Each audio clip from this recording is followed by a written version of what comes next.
So this turns in a little sooner than we expected.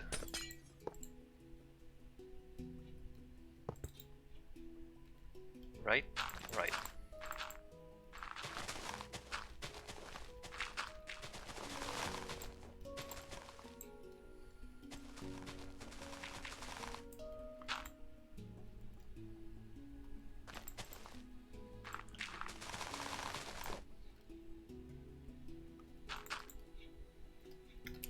I mean, I'm not sure I like the going back to what I was saying before.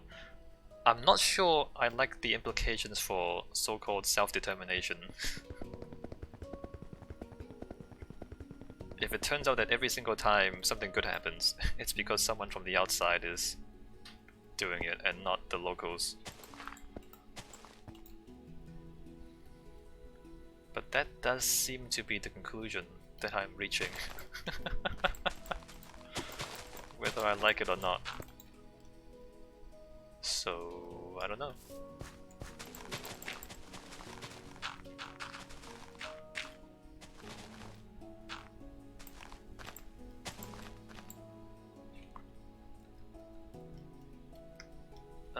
Yeah, let's see. 1, 2. So this goes there. Oh, it doesn't go there. It goes there. Okay. Wait, what?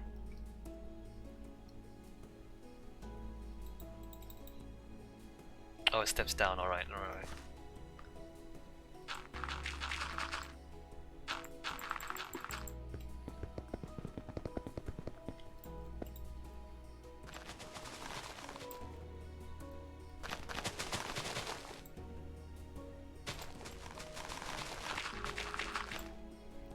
I mean, all things considered, Hong Kong as a colony went fairly well, given the general history of colonialism. Could have been much worse.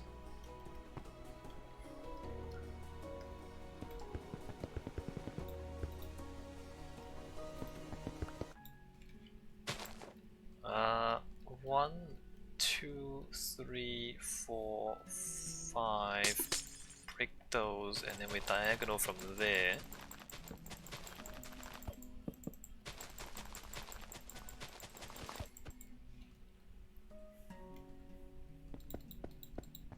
Is that right? Hold on. 1, 2, 3, 4, 5. Great.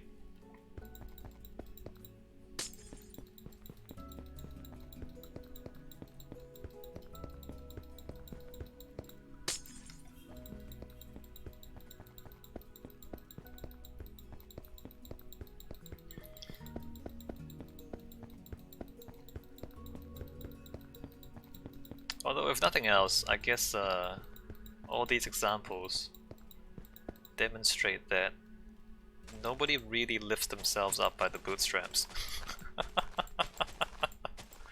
It's a lie! Nobody does that.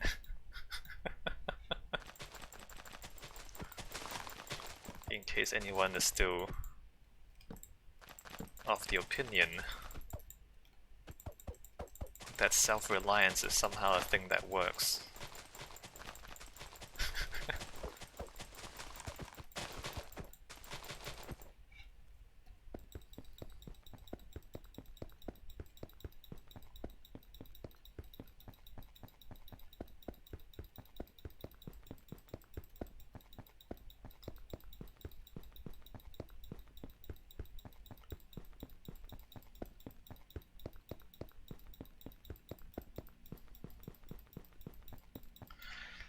The thing about, I'm thinking about now, the Pacific Islands, and I guess like it used to be the case in India. I guess it still is to India and China. So back when India and China were even less developed than they are now, like people would go overseas to find work and find opportunity, and then they would send money back. Right, they would send what are they called? Remittances. back home because they have family back home. And so working overseas and remittances, and sometimes in some situations this can be a lot of money if a lot of people do it. These days the Pacific Islands do it, I know.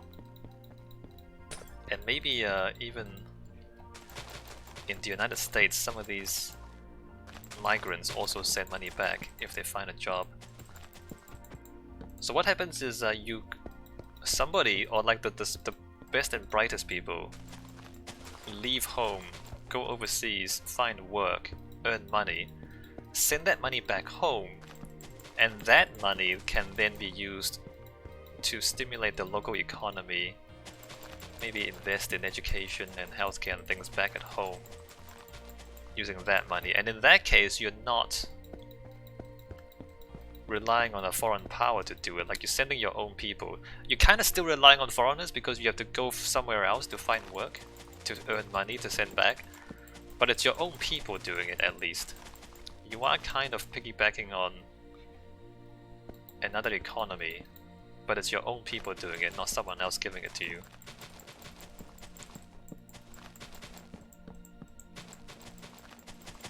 And that can provide resources to develop an economy, I guess. The problem is that if you want to send money back, you kind of have to love your homeland, right? To send money back. The problem with the American South is that the American South is kind of ugly. Like its history is ugly with slavery and whatnot. The people who leave the South, it's not just that they would leave to find work elsewhere, it's that they just don't like that ugliness and like the racism and the slavery and the legacy of that. So it's not, I'm not entirely sure if they would send money back. Like let's say somebody grows up in a backward town, they leave home, go to college, go to, I don't know, go to California or go to New York and go to a decent school or something. There's no guarantee that they would actually send resources back home to fix anything. They might just leave forever and not look back.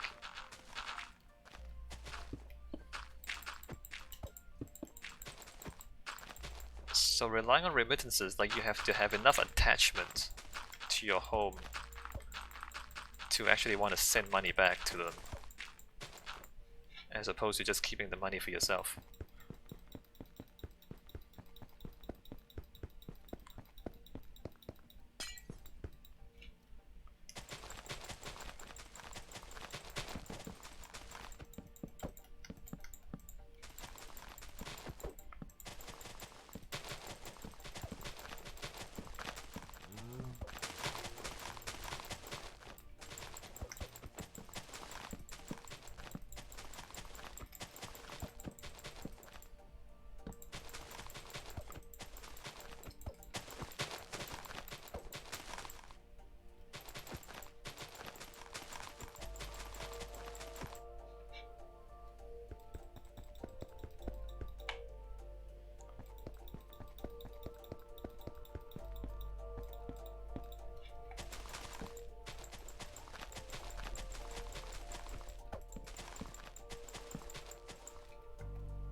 Are there any natural resources left in the American South? Well, apparently a lot of the apparently it's suitable for wind farms because it's kind of windy and flat. I was thinking some sort of resource boom, but we might be past that now. Like used to be, if you suddenly found oil underneath the ground, then of course you can get very rich. How is there tons of oil still? Is there still tons of oil in America? Wait a minute. I thought they pumped it all out already. Is it worthwhile to exploit? Anyway, the climate change, we're not gonna burn oil much longer. They better do it soon if they're gonna do it to make money.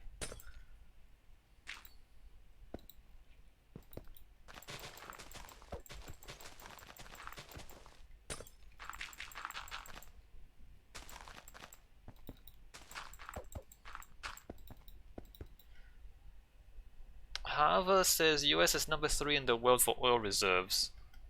You know, oil reserves is a little bit dubious, you know, like it's estimates.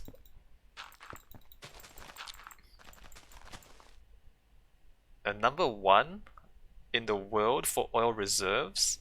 Really? I mean, if you say so, I guess. Oh, production. No, production is not the same as reserves.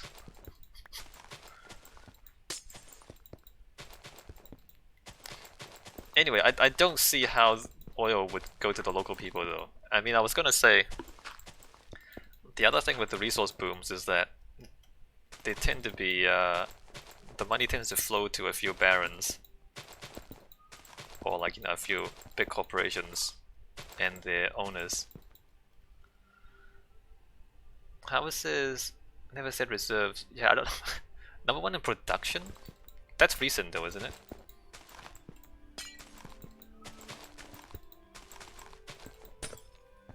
I think those oil companies are really trying to squeeze out whatever they can before we ban oil forever because of climate change.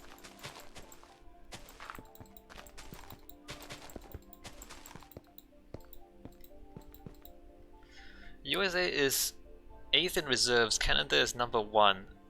Okay, well they're counting unconventional reserves, like they're counting like tar sands and stuff, which at the present moment is kind of economically viable.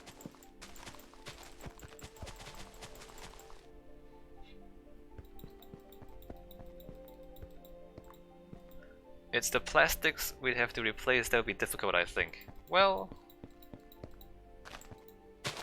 you can kind of make plastics from other materials too, it's just not nearly as cheap or as abundant. Like you can turn plants into plastics. It's kind of difficult though, and expensive. Cheap plastics.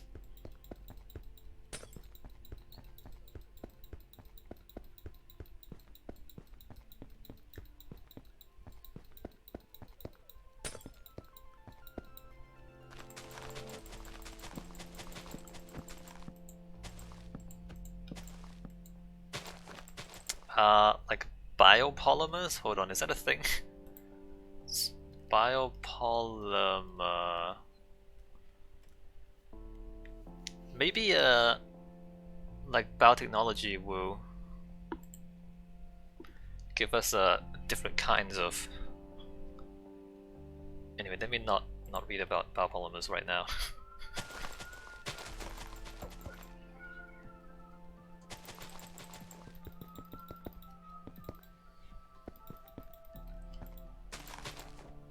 Like things like spider silk as opposed to nylon. Have we figured out how spiders actually make their silk yet?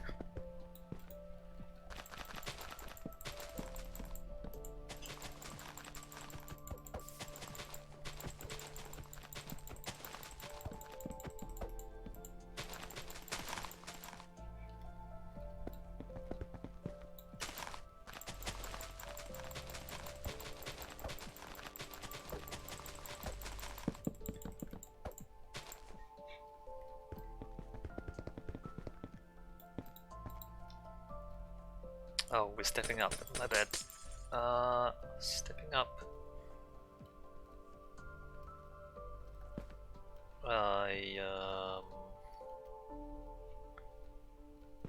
There.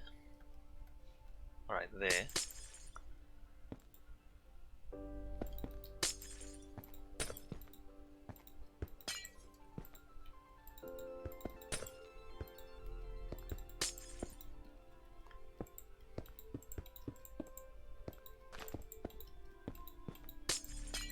Oh, we stop there and then we punch in there, right?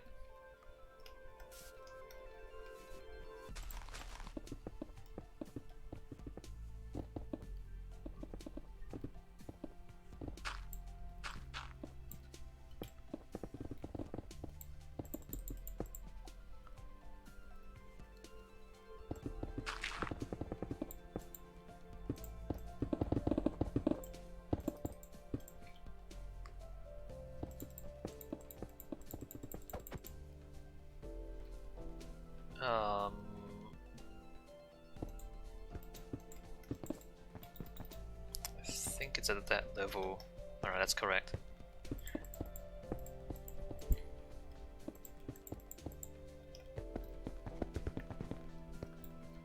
What if...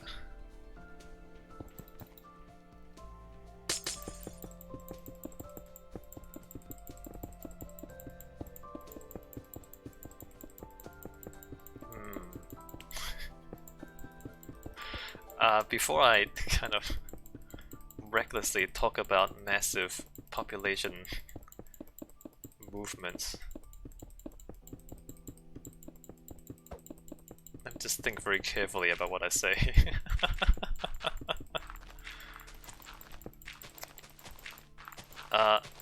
We probably shouldn't do the Thanos thing and just snap our fingers and kill half the people.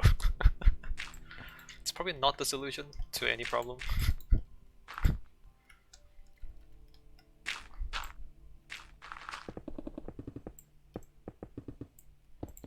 What if everybody just moves out? Like if the place gets so bad that everybody leaves.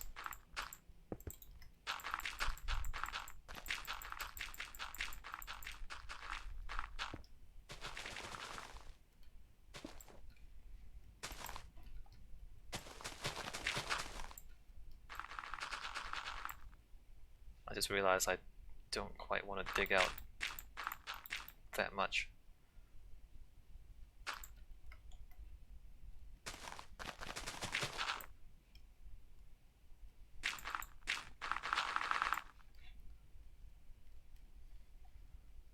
One, two, three, four, five.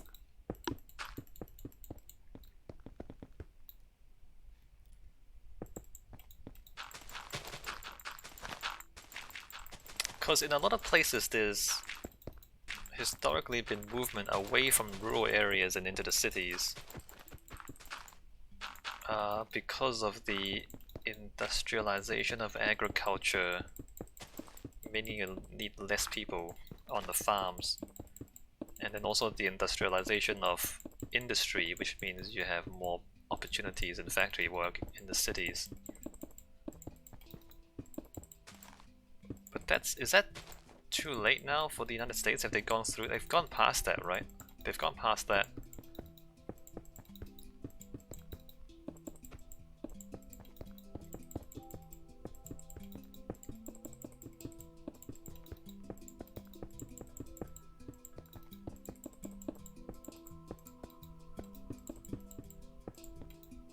But you know, like, economically, the big coastal cities are just better. Like, there's better access to world markets.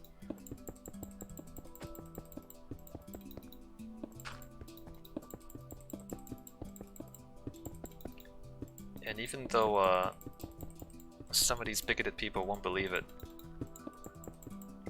like, access to foreigners is actually quite useful too. You get more ideas, more innovation when you have different people in a small space, like in New York, like in California. More creativity and more invention.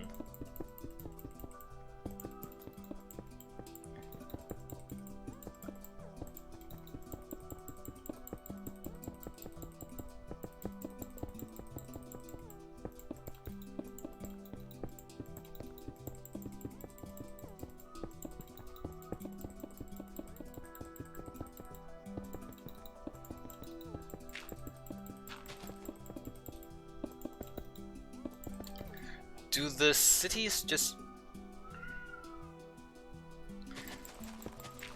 Or the big coastal cities, they already do, right? They kind of subsidize the rest of the United States because they produce more of the economic activity that keeps the whole country running.